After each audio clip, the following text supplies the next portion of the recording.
Hello and welcome, or should I say welcome back to Henry's Hideout. Today we're going to be making another vintage tiki cocktail. Today we're going way back to 1937 to the original Don the Beachcomber location in Hollywood, California. We're going to be making the Cobra's Fang in an appropriate tiki mug.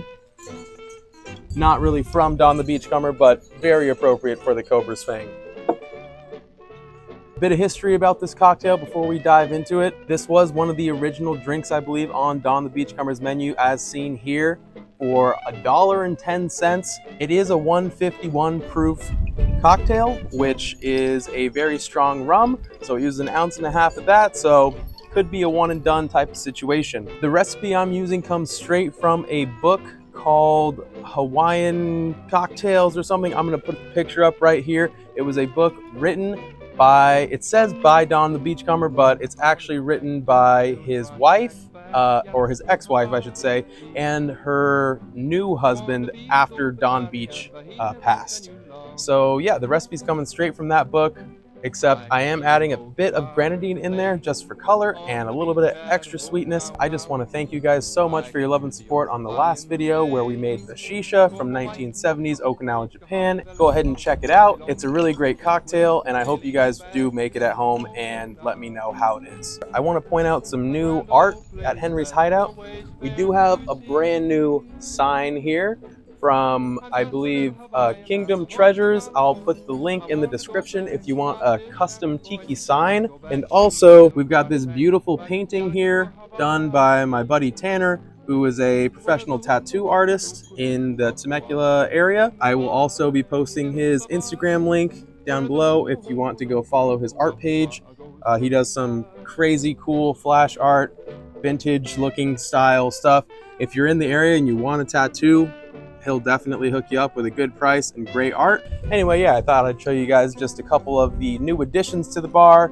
A tiki bar is always 99% done, so, you know, there's always room for more stuff, right? All right, without further ado, from 1937, Don the Beachcomber's Cobra Fang. Let's get into the ingredients. For the Cobra's Fang, you're gonna need an orange, a lime, John D. Taylor's Velvet Falernum. This stuff, it's got a little bit of a clove, cinnamon kind of smell. It's almost like St. Elizabeth's allspice dram, except a little bit more muted, a little bit more on the clovey side.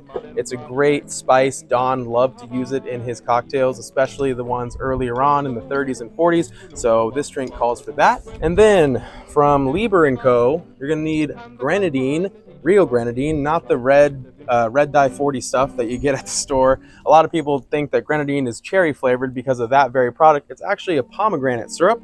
So we're gonna need real grenadine. Trust me, it makes a world of difference. Then also from Lieber & Co., we're gonna be using the passion fruit syrup. This stuff is really good. It smells like passion fruit, but if you don't really know what passion fruit smells like, my friend actually made a comparison that this stuff smells like the orange Trident gum, like the tropical gum. So it actually does smell a lot like that. So you're gonna need those two syrups. You're gonna need some maraschino cherries for garnish. I'm not using the Luxardo cherries today because I like how bright these red cherries are. I think it goes better with the Cobra's Fang. We're gonna need angostura aromatic bitters, just a dash of that. We're gonna need the almighty and powerful bright green absinthe, this anise flavored liquor here. And then of course, last but not least, we're going to need a very potent 151 rum. I am using Lemon Heart and Sun. The comparable would be Hamilton 151 Demerara rum. This is also a Demerara rum. It just means it comes from the Demerara River, I believe. It's a Jamaican rum. As promised in the last video, we were going to be doing a Jamaican rum cocktail today.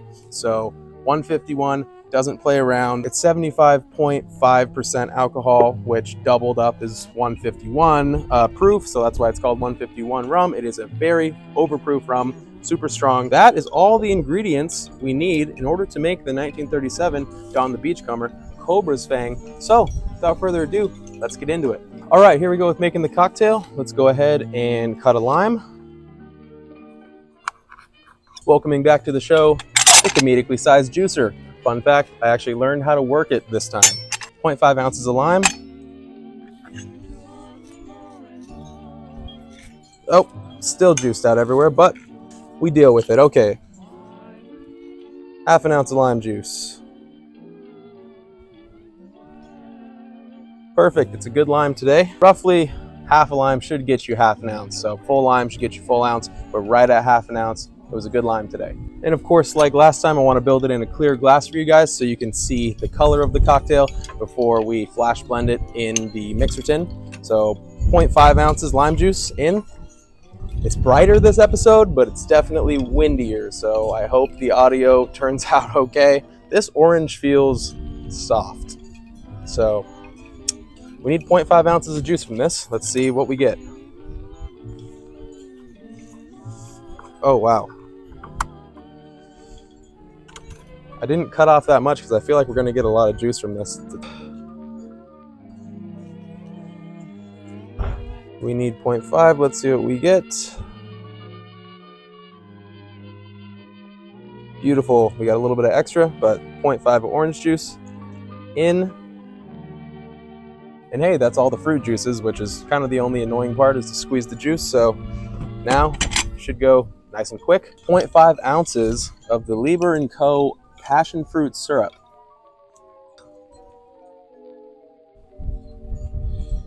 That's gonna sweeten our cocktail, but it's also gonna give it that nice tropical passion fruit flavor. 0.5 of the passion fruit in. And then we need 1 dash of bitters. Let's just get that out of the way.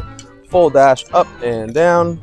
That's a dash there of our angostura. Then we need 0.25 ounces of a classic Don the Beachcomber spice, falernum.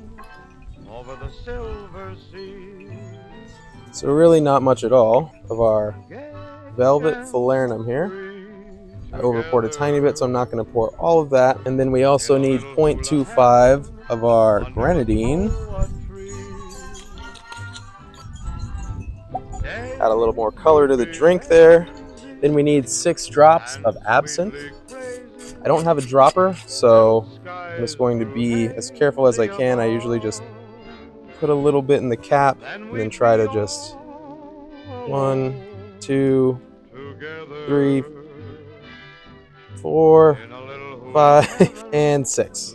All right. And finally, 1.5 ounces of our 151 overproof demerara rum. Also, a perfect substitution if you don't have the lemon heart would be Hamilton 151 demerara rum.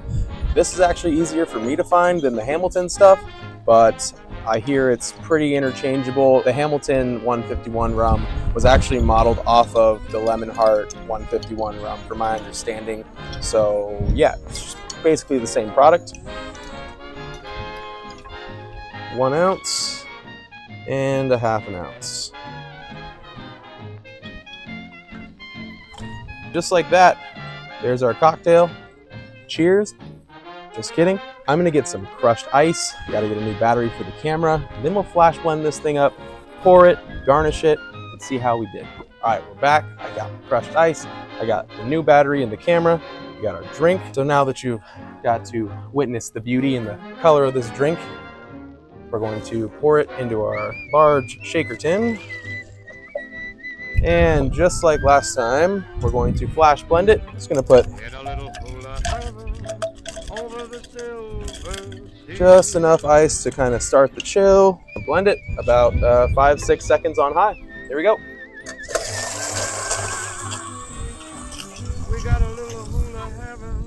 All right, our cocktail is nice and frothy.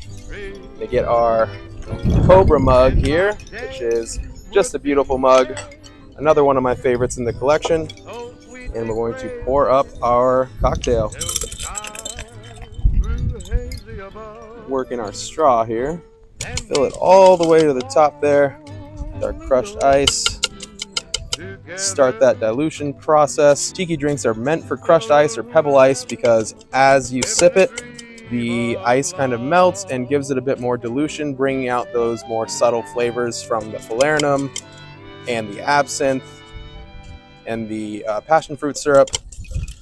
Tiki cocktails kind of change with each sip, which is just another awesome part about them. For our garnish, like I said, I like to use the brighter maraschino cherries for this cocktail. I'm gonna pick out 2 of them real quick.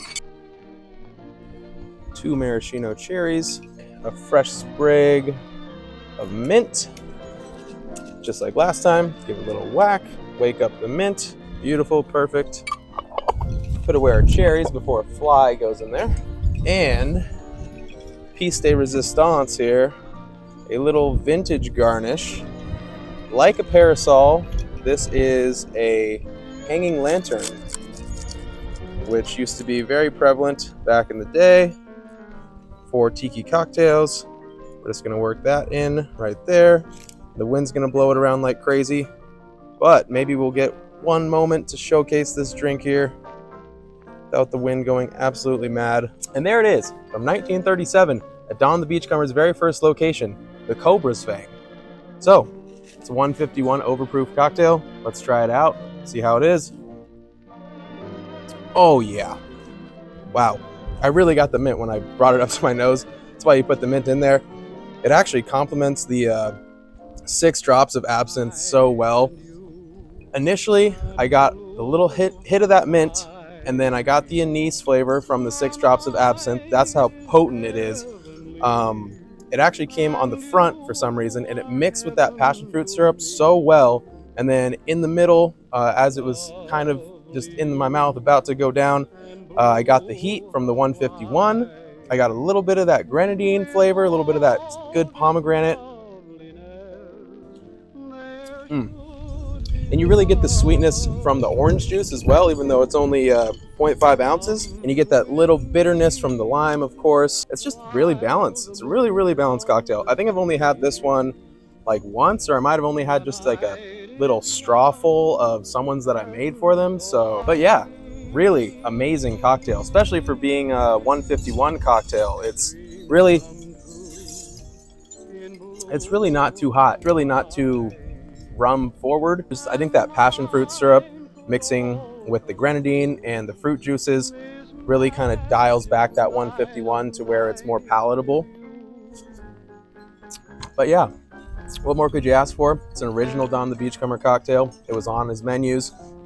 This is one of my favorite mugs. It's not the mug that it was traditionally served in. I believe it was just served in glassware. Your little vintage hanging lantern. I mean, it's a tiki drink to its core. Anyway, I hope you guys enjoyed. Hope you go out and make the Cobra's Fang. It's a classic, great cocktail from 1937. What else to say, but cheers.